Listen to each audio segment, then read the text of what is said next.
네, 안녕하세요. 미술 임용고시, 그 다음에 디자인공예 임용고시 수업하는 정샘입니다. 오늘 이 시간에는 저희가 이제 스튜디오에서 촬영을 하게 됐는데요. 이 스튜디오 촬영하는 것이 여러분들 그 모바일로도 볼 수 있고 집에서 이렇게 간편하게 볼 수 있도록 조치가 되는 것 같아서 시험 삼아 오늘 첫 강을 찍어 보려고 합니다. 그래서 오늘은 첫 강이고 또 시험 삼아 찍는 것이라서 여러분들에게 이제 좀 이렇게 풍성하고 풍족하게 마음 흡족하게 될지는 잘 모르겠습니다. 일단 해보고 그 다음 편 이제 오늘 찍고 그다음 그 다음 편 찍을 때 여러분들이 많은 기대를 좀 해주시면 고맙겠습니다. 진행해 보겠습니다. 오늘 이게 저희가 이렇게 스튜디오에서 찍는 것의 명칭이 이렇게 되어 있습니다. 2016학년도 임용고시인데요. 제가 미술 임용고시랑 그 다음에 디자인공예 임용고시 수업을 하고 있기 때문에 때로는 미술 교과로만 해당하는 내용을 찍고 때로는 디자인공예과만 해당하는 내용을 찍고요. 오늘은 미술과와 디자인공예과가 다 함께 필요한 그러한 수업을 찍겠습니다. 이 수업의 명칭은 합격 153 특강입니다. 시즌 2가 되겠습니다. 과거에 제가 합격 153을 한번 찍었고요. 그게 이제 풀 세트로 이렇게 서양미술사를 중심으로 찍었던 것이 있는데 그건 너무 세월이 좀 많이 지났고 이번에 다시 또 이제 업그레이드 돼서 이렇게 이제 구체적으로 임용고시 올해 연도에 나올 만한 것들을 중심으로 이렇게 수업을 찍기 때문에 합격 153 특강 시즌 2 이렇게 했습니다. 153이라고 하는 거는 두 가지 의미가 있습니다. 우선 빠르게 읽으면 153, 1253, 153, 1253 이렇게 됩니다. 합격 1253, 합격 1253 뭐 이런 뜻이 되고요.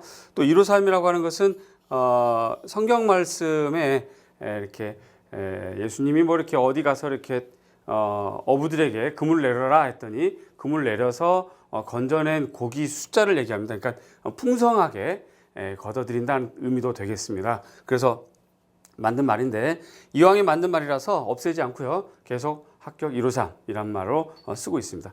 또 한 가지 의미가 있습니다. 그 옛날 그 모나미 볼펜 하얀색 아시죠? 153 볼펜입니다. 0.7mm. 그 볼펜은 여러분들이 지금 서술형과 논술형 쓸 때 또 서술형과 논술형 공부할 때 그 볼펜으로 쓰면 좀 이렇게 왜 찍기가 많이 나오긴 하지만 잘 써지고요. 저렴하고요.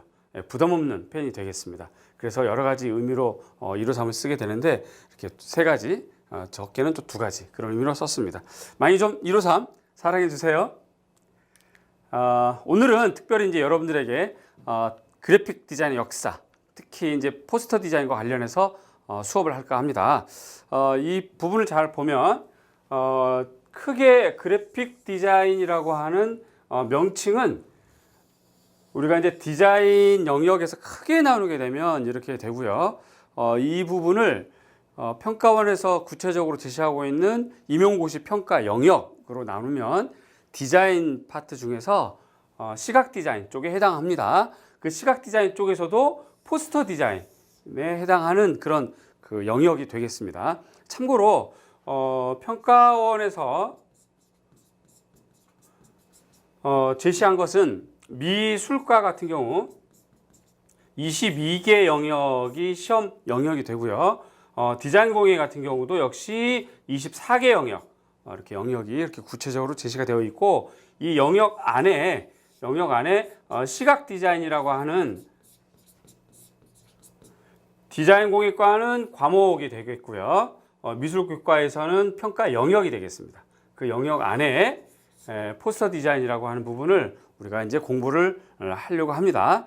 오늘은 첫날이라서 이렇게 안내만, 오리엔테이션만을 할 테니까 너무 많은 기대를 하지 마시고요.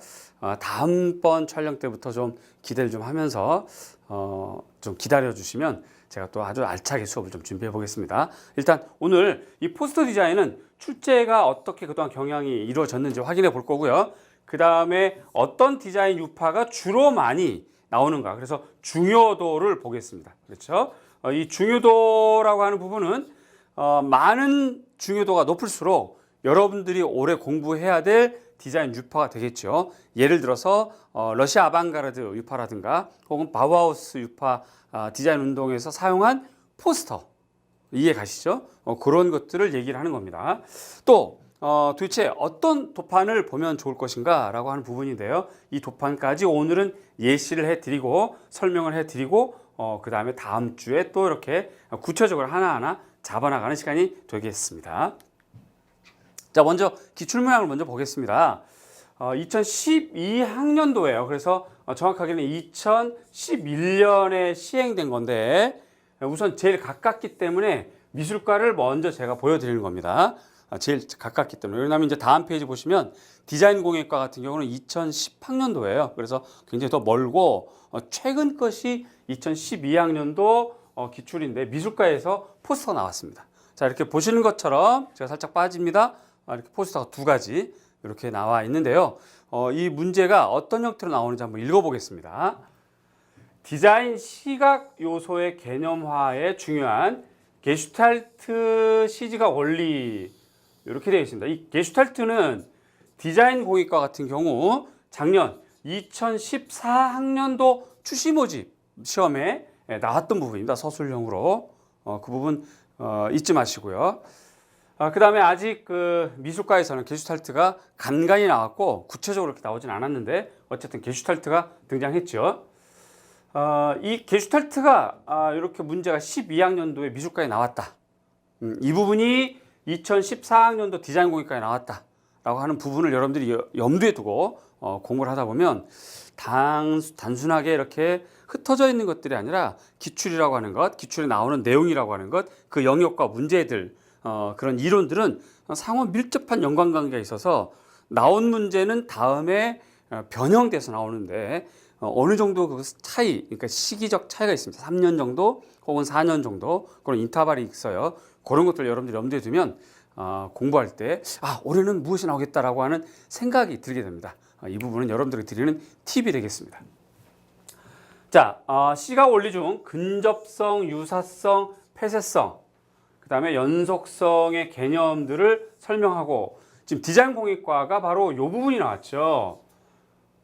게슈탈트 시각 원리에서 유사성이 무엇인지 설명하고 유사성에 대해서 주어진 도판을 한번 적용시켜봐라 이러한 문제가 나왔었습니다. 물론 그 문제는 포스터는 아닙니다. 어쨌든 이 문제를 통해서 디자인공예과도 영향이 있다는 거 알고 계시고 또 디자인공예과의 문제도 미술과와 어느 정도 연관성이 있다 하는 부분 우리가 잊지 말자 이거죠. 자, 문제 어쨌든 본론으로 들어갑니다. 표현의 색채를 중심으로 가와 나에 나타나는 근접성의 원리, 폐쇄성의 원리를 각각 분석하셔서 도판, 즉 포스터에 제시된 것에 대한 단순한 분석입니다. 단순한 분석. 그래서 사실은 이 포스터가 나왔지만 이 문제는 포스터 역사라든가 혹은 포스터 자체가 갖고 있는 어떤 특징을 물어보는 것보다는 게슈탈트 심리학을 이용해서 응용력, 얼마나 응용할 수 있는지를 물어보는 그런 문제가 되겠습니다. 아울러서 미술과이다 보니까 요 아래 스톨리치의 의도주의 비평, 그렇죠? 의도주의 비평을 설명하고 이 방법으로 가와나를 상징적 의미와 조형적 특성으로 서술해라 이렇게 되어 있습니다. 굉장히 좀 길지요. 이때 당시는 비포용지 2장의 분량입니다. 비포용지 한 장에 약 한 25줄이 그어져 있고요. 한 줄은 여러분들 임용생 그 일반적인 글씨체로 약 40에서 45자 정도 되는 분량이에요. 그러니까 결국 한 장은 당시 이때 시험은 1000자 정도의 글씨. 그래서 2장이니까 2000자를 쓰는 문장이거든요. 그러니까 이렇게 문제가 굉장히 길어요. 굉장히 길고 써야 될 것들이 굉장히 많았던 거죠. 우선 좀 하나씩 좀 구체적으로 보면요. 게슈탈트 시작의 원리를 근접성, 유사성, 그 다음에 폐쇄성, 연속성의 원리들을 설명하고 이게 이제 첫 번째 문제 중에서 시각 원리라고 하는 거를 먼저 써야 되죠. 그래서 이거 1번, 근접성 2번, 유사성 3번, 폐쇄성 4번, 연속성 5번 이렇게 되는 겁니다. 즉 개념을 설명하라고 했기 때문에 게슈탈트 시각 원리의 기본적인 걸 먼저 써주는 거죠. 먼저 써주고 그 다음에 주어진 것들 하나하나 구체적으로 제시해 주는 것이 논술형 쓰는 요령이 되겠습니다. 다시 말씀드립니다. 문제에는 구체적으로 언급이 안 되어 있더라도 중요한 원리, 중요한 개념은 먼저 간단하게 소개를 먼저 해주는 것이 논술 점수 잘 받는 요령 중에 하나입니다. 자, 그 다음에 여기 이제 첫 번째 문제였고요. 그래서 첫 번째 문제 소문항 이렇게 구성되고, 또 표현의 색채를 중심으로, 색을 중심으로 가와 나에서 나타나는 근접성의 원리를, 패스성 원리를 각각 분석하시오. 이게 이제 두 번째 문제. 그렇죠? 두 번째 문제에서 2-1번, 그렇죠? 2-2번 두 가지 이렇게 하는 것이고, 그다음 세 번째가 스톨리치의 의도주의 비평을 쓰는 문제 이렇게 되겠습니다. 그래서 문제가 굉장히 길지만 쪼개면 크게는 세 가지의 서로 다른 문제, 세 가지 중에서 각각 소문항들이 구성되어 있다. 이런 부분입니다. 자, 오늘의 주제는 앞으로 이어지는 153의 주제는 포스터입니다. 그래서 포스터의 역사를 통해서 디자인사의 역사를 좀 보고, 그다음에 각각 그 디자인 유파가 주로 그리고 주로 제출하는 포스터의 조형적 특징을 보는 것이 우리 오늘 촬영하는 합격 153의 주제입니다. 그래서 그 주제 쪽으로 좀 더 집중해서 보자면, 여기 조형적 특성이라고 하는 부분, 그렇죠? 조형적 특성이라고 하는 부분에서 우리가 좀 더 주목을 해야 될 것 같아요.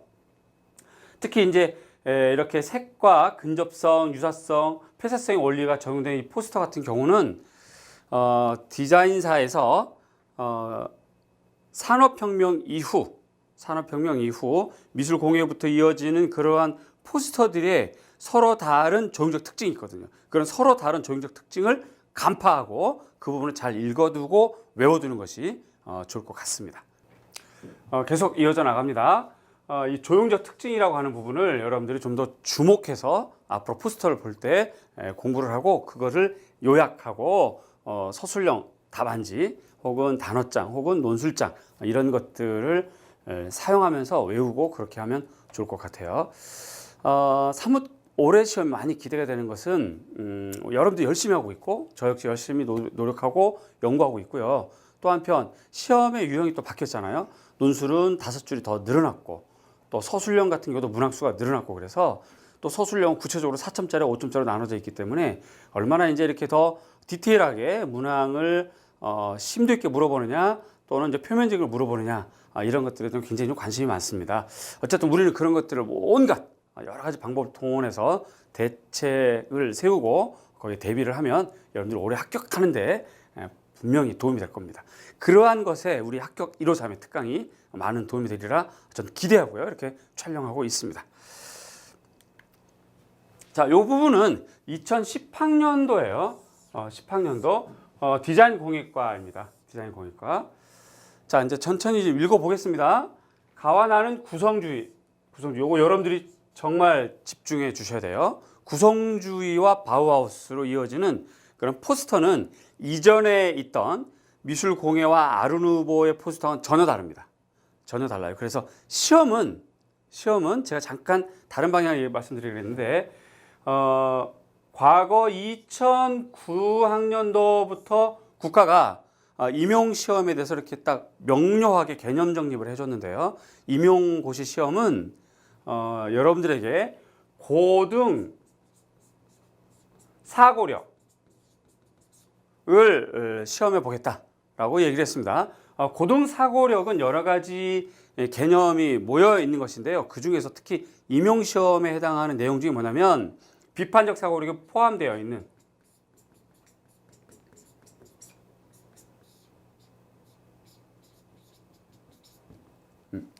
비판적 사고력을 판단해보고 비판적 사고력을 이렇게 좀 시험 보겠다라고 해서 평가원에서 그렇게 여러 번에 걸쳐서 이러한 이야기를 언급을 했습니다. 그러니까 단순하게 임용고시는 암기시험은 암기시험인데 단순하게 A는 뭐 가이다, B는 나이다 이런 식으로 외우는 것도 중요하겠지만 그것보다도 A는 B에 비하여 이러이러하다라고 하는 비교 관점, 즉 A와 B를 상호 비교하는 비교 관점으로 비판적 사고력을 판단해 보겠다는 것이고요. 그런 판단력에 의해서 서술과 논술된 내용이 곧 고등 사고력에 대한 증거다 이런 개념이에요. 그렇기 때문에 여러분들이 임용 시험 문제를 가만히 분석해 보면 항상 비판적 사고력, 즉 A와 B를 비교하는 겁니다. 혹은 A가 숨어져 있고 B를 설명함에 있어서 숨어 있는 A를 기준으로 B에 대한 특징을 쓰는 것. 이런 것이 서술형과 논술형의 주된 문제 방향이에요. 그 방향만 잘 잡으면 어떠한 문제든 어떠한 영역이든 어떠한 소문항이든 잘 해결할 수가 있습니다. 자, 그런 측면에서 구성주의가 여기 구성주의가 B로 보자면 A는 이전에 있던 미술공예이거나 혹은 아르누보의 포스터가 되겠죠. 그러면 아르누보 혹은 미술공예 당시의 포스터가 매우 곡선적이고 식물 모티브적이란다면 이렇게 구성주의는 지금 보는 것처럼 이렇게 직선적이고 기능적이죠. 세리프가 있거나 혹은 세리프가 제거됐거나 뭐 이런 형태로 서로 달라지는 그런 시점이 됩니다. 그래서 여러분들이 구성주의 잘 주의해서 보셔야 되겠고요. 아울러서 역시 바우하우스 구성주의로부터 직접적인 영향을 받았죠. 바우하우스 특징을 잘 보여주는 작품이다. 다화라는 현대 그래픽 디자인 특징을 잘 보여준다. 자, 지금 이제 구성주의와 바우하우스라고 하는 부분에서 포스터의 조형적 특징이 살짝 바뀌어서 이어지거든요. 우선 타이포그라피가 이전의 포스터에서 많이 달라져요. 많이 달라집니다. 이렇게 헬베티카, 유니버설체라든가 산세리프를 쓴다든가 이런 것들이 변화가 되고 이 변화는 곧 어디로 이어지냐면 1930에서 50년대 활동하는 국제 타이포그라피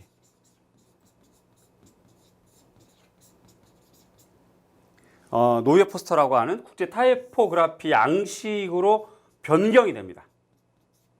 양식으로요. 이 양식의 특징은 산세리프를 쓴다든지 기능적인 타이포그라피를 쓴다든지 한쪽에 치우친 우리가 동양조로 얘기하면 변각구도 즉 여백을 쓴다든지 아울러서 이렇게 사진, 포토몽타주를 사용하는 그러한 특징이 있거든요. 전부 다 구성주의와 바우하우스에서부터 영향을 받은 거예요. 자, 그러한 것들을 아는지 모르는지를 물어보는 겁니다. 여기 현대 그래픽 디자인의 특징을 잘 보여준다 이렇게 되어 있거든요. 자, 문제 봅니다. 계속 구성주의와 바우하우스가 현대 그래픽 디자인에 미친 역사적 연관성, 이게 바로 이 말을 쓰라는 얘기죠. 국제 타이포그래피라는 말을 서술하고 가래에 나타나는 구성주의의 영향을 색과 형태, 그렇죠? 그래서 하얀색, 붉은색, 검정색이라고 하는 단순한 색깔과 대비가 극명하게 이루어지는 색깔의 특징이 바로 구성주의고, 이러한 것을 통해서 주목성, 명시성을 얻어가는 현대 그래픽 디자인의 특징이 바로 이 문제의 정답이 되겠습니다. 한 가지씩 각각 설명하시고 이렇게 돼 있어요. 그래서 이 문제를 통해서 보더라도 이 포스터 디자인을 통해서 디자인사의 역사의 흐름을 좀 잘 잡아야 될 것 같다 하는 생각이 좀 들고요. 자, 그래서 이렇게 보면 디자인 공예는 2010학년도에 한번 나왔고요. 미술은 2012학년도에 나왔기 때문에 지금 여러분들 올해가 2016학년도가 되겠죠. 2016학년도, 그렇죠? 2016학년도에 포스터 디자인이 제가 봤을 땐 출제 가능성이 높다. 그러니까 여러분들이 포스터를 통해서 디자인 역사를 좀 정리하고, 그렇죠? 그렇게 하면서 포스터가 나오면 정말 대박, 그렇죠? 만에 하나 포스터가 안 나오도록 디자인 역사는 이미 포스터를 통해서 정리하게 되는 셈이니까 디자인이 나오게 되면, 특히 디자인 역사가 나오게 되면 여러분들은 정말 든든한 마음으로, 자신 있는 마음으로 서술할 수 있다 하는 부분이 생길 겁니다. 함께 열심히 해보자고요. 자, 먼저 천천히 하나씩 더 보겠습니다. 디자인 역사의 흐름을 파악하는 것이 중요합니다. 그래서 디자인 역사의 흐름을 파악하는 데는 조금 전에 봤던 것처럼 포스터도 중요하고요. 혹은 가구, 혹은 의자, 그렇죠? 혹은 이제 건축, 이렇게 좀 더 그룹으로 구분을 해서 역사를 파악하는 것이 매우 필요하고, 그렇게 되면 디자인 역사가 만약에 시험에 나왔다. 그럼 뭐 그냥 게임 끝나게 되는 거죠. 가장 높은 점수를 받을 수 있을 겁니다. 네. 자, 이제 구체적으로 들어갑니다. 우리 오늘은 시각 디자인, 즉 그래픽 디자인 중에서 포스터와 관련된 디자인 역사. 시각 디자인과 그래픽 디자인이고 그 다음에 포스터이지만 이것을 통해서 우리는 디자인 역사 전체를 좀 잡을 수 있다 하는 내용이 되겠습니다. 그래서 오늘은 미술과와 디자인 공예과가 다 같이 사용할 수 있는 이 영상을 찍는 겁니다. 먼저 이제 인류가 있고 그 다음에 선사 시대부터 이제 중세까지는 여러 가지 문자가 발명이 되고 특히 아시아 같은 경우는 중국에서 한문, 그렇죠? 한자라고 하는 부분하고 그 다음에 500년 전 우리나라 한글이라고 하는 부분 전부 다 문자와 관련해서 포스터 혹은 알리는 기능, 타인에게 알리는 기능, 전달 혹은 알리는 기능이 이제 문자를 통해서 이제 이루어지기 때문에요. 이렇게 구성이 되어 있고요. 서양에서는 알파벳, 그 다음에 세월이 좀 더 흘러서 중세 쪽으로 오면 필사본을 통해서 원하는 것을 전달, 알리는 그런 기능을 했다는 것이 되겠습니다. 이 정도 그냥 참고로 알고 계시고, 그 다음에 르네상스부터 산업혁명기까지를 얘기합니다. 미술로 치자면 르네상스, 그 다음에 바로크, 그렇죠? 그 다음에 로코코 이렇게 되고 로코코 마지막 단계가 바로 산업혁명 단계가 되겠습니다. 일단 르네상스 시대에는 인쇄술이 발달해서요. 목판, 동판 이런 것들을 많이 찍게 되고 한편 이때 사용하는 타이포그라피 이 부분을 여러분들이 조금 더 주의해 주시고요. 우선 이걸 알고 간 다음에 그래서 산업혁명으로 넘어가면 이미 르네상스 때 사용했던 타이포그라피 플러스 산업혁명부터 모더니즘 디자인까지 이어지는 과정에서 포스터 디자인이 어떻게 바뀌었냐면 사진이라고 하는 것을 사용하게 됐고, 사진이라고 하는 것 또 하나 빅토리아 시대에 있었던 중후한 대중적인 타이포그라피가 사용되어지면서 포스터는 한 번 바뀌게 됩니다. 그래서 이 부분은 그냥 참고사항으로 알고 계시고요. 선사시대부터 산업혁명, 모더니즘까지 이어지는 것인데 그 중에서 르네상스 때 인쇄술이 발달하면서 타이포그라피가 발달하게 되고 이 타이포그라피는 다시 한번 산업혁명 시절에 사진과 함께 포스터가 한번 이렇게 변모하는 그런 과정을 겪었다라고 하는 부분을 제가 설명한 것입니다. 자, 먼저 하나씩 열어다 보면요. 선사시대 중세는 그냥 참고만 보시면 되니까 넘어가고요. 르네상스 시대부터 이 타이포그라피가 사용이 되는데 바로 과도기 로만체라고 합니다. 로만체. 과도기 로만체라고 합니다. 무슨 서체요? 로만체요. 그렇죠? 이게 바로 로만체의 대표적인 작품입니다. 보시면 이렇게 돌기가 나와 있고요. 글씨가 좀 차분하게 되어 있는 것이 바로 로만체, 과도기적 로만체입니다. 이와 같은 서체들이 기초가 되어서 점차 이제 포스터가 바뀌어 나가고 업그레이드 돼 간다 하는 것을 아시면 되겠고요.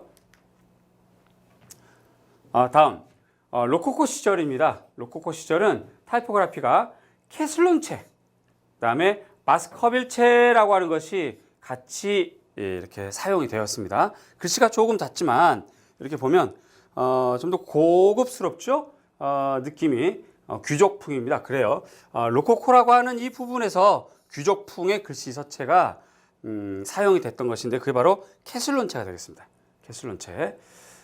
그 다음 시절을 보면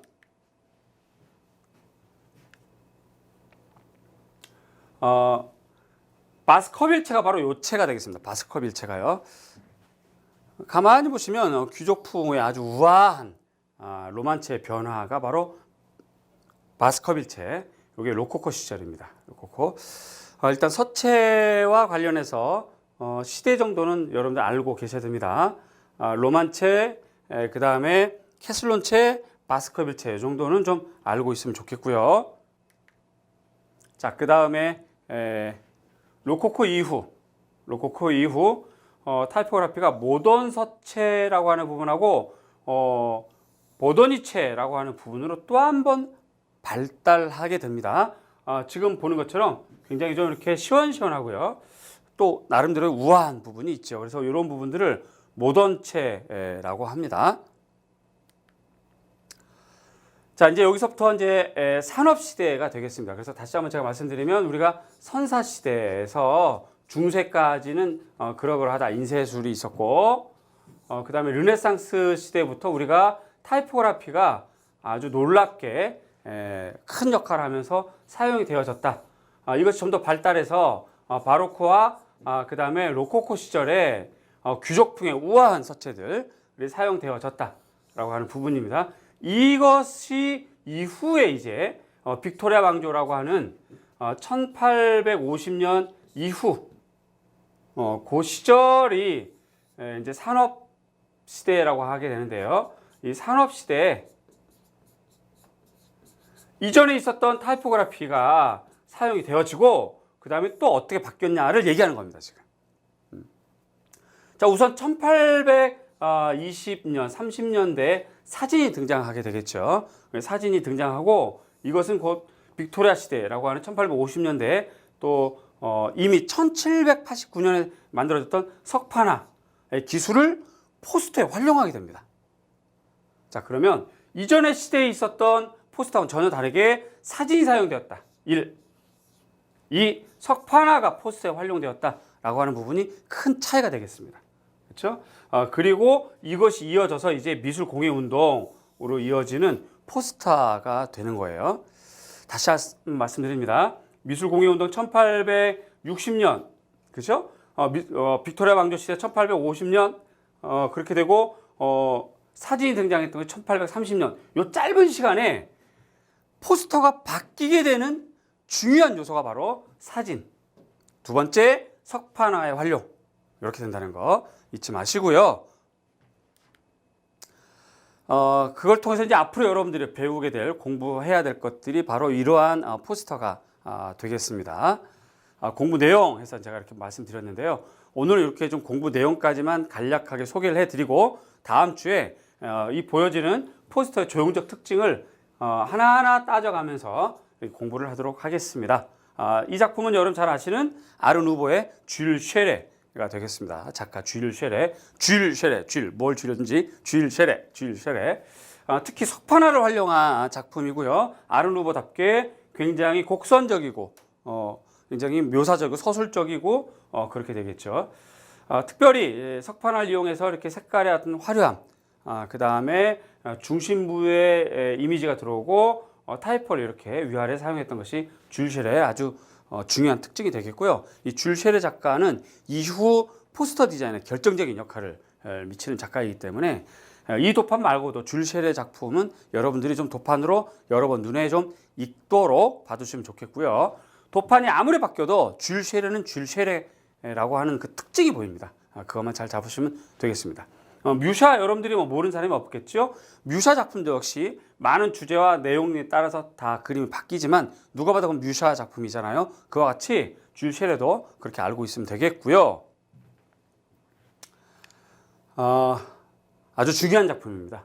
중요한 작품. 이제 기능주의적 측면으로 넘어갈 때 그 밑바탕이 됐던 그러한 디자인 운동이 되겠습니다. 이와 같은 것들은 이제 앞으로 다음 주에 천천히 좀 자세히 알아보도록 하겠습니다. 자, 이제 러시아 구성주의 엘 리스츠키 작품이 되겠고요. 역시 로드첸코 러시아 구성주의가 되겠습니다. 이러한 것들이 영향을 받아서 바이어라고 하는 바우하우스, 그 다음에 장식미술 카상드르 아르데코가 되겠죠. 그 다음에 이어져서 계속 이어지는 모울리나기. 모울리나기는 구성주의 활동을 했습니다. 구성주의 활동을 하다가 바우하우스에서 교수 역할도 했기 때문에 다 걸쳐 있는 것이죠. 지금 보는 것처럼 그리드에서 포스터 작업을 했고요. 그 다음에 산세리프를 쳤고, 그쵸? 서체가 유니버 서체. 그 다음에 극명하게 하얀색, 붉은색, 검정색. 이런 것들이 주된 특징이 되겠습니다. 여기서 영향을 받아서 요셉 밀러, 아까 얘기했지만 국제 타이포그래피 양식의 가장 대표적인 작가. 자, 이제 사진이 바뀌었습니다. 포스터가 바뀌었어요. 아까도 얘기했지만 포스터가 바뀌는 중요한 요인 중에 하나가 사진이 들어갔다. 두 번째, 석판화다. 그렇죠? 그 다음에 타이포그래피의 변화. 이렇게 되는데 지금 이 작품처럼 사진이 들어갔고, 그 다음에 타이포그래피의 변화, 그 다음에 그리드 시스템의 활용, 이런 것이 요셉 밀러의 아주 중요한 관점이 되겠습니다. 다나카 이코 아까 여러분 봤던 기출문제 나왔던 부분이 되겠죠. 우선 이번 주는 이렇게 간략하게 이 부분부터 다시 한번 보면 간략하게 석판화와 관련된 것, 그렇죠? 석판화와 관련된 것, 그다음에 이제 기능주의적 디자인으로 넘어가고, 그다음에 사진과 관련된 것 이렇게요. 사진과 관련된 것, 그다음에 타이포그래피의 변화, 그렇죠? 그다음에 장식적인 것. 구체적으로 다시 한번 또 이렇게 사진 그리드, 그렇죠? 그다음에 타이포그래피 사진 이렇게 전개가 되는 이런 흐름부터 우리가 좀 잡아주고 그 다음 주에 좀 더 구체적으로 이렇게 들여다보도록 그렇게 하겠습니다. 그래서 오늘은 이렇게 그냥 안내 정도만 좀 여러분들이 이해를 해주시고 우선 일주일 동안에 지금 선생님이 보여준 그 포스터를 좀 찾아서 조형적 특징을 좀 이렇게 스스로가 한번 공부해 보면 다음 주에 오늘 보여준 포스터에 대한 구체적 설명을 들으면서 자신 찾았던 내용하고 얼마나 잘 맞는지, 그렇죠? 맞아 떨어지는지 그런 걸 찾아내는 것도 소소한 공부의 재미거리가 될 것 같아요. 그런 것을 좀 찾아보시고 그다음에 다음 주에는 이제 포스터에 대한 디자인을 좀 더 구체적으로 설명이 돼서 한번 일단락을 지어 보겠습니다. 이렇게 해서 이제 포스터 디자인이 끝나면 그 다음에는 미술과에서는 석탑 양식, 그 다음에 불상 양식에 대한 특강을 좀 할 거고요. 그 다음에 디자인 공예과 같은 경우는 공예와 관련해서 또 합격 153 특강을 계속 진행해 볼까 합니다. 합격 153은 학원에서 수업하는 것이 아니라 이렇게 스튜디오에서 합니다. 많은 학생이 이렇게 아직은 없어요. 스튜디오이기 때문에 그렇지만 여러분들이 저에게 용기와 힘을 주고 응원을 주시면 아주 재미있고 알찬 수업으로 이어져 나갈 것 같습니다. 합격 153 특강, 합격 1253, 그렇죠? 여러분들 올해 열심히 하셔서 합격 1253, 합격이 바로 여러분의 것이 되도록 그렇게 해주시기 바랍니다. 여기 있는 것처럼 미술 선생님, 디자인 선생님, 저희 학교에 오실 거죠라고 하는 학생들의 열망과 뜨거운 응원 잊지 마시고 힘내서 열심히 하십시오. 다음 시간에 또 합격 153 특강 만나겠습니다. 고맙습니다. 감사합니다.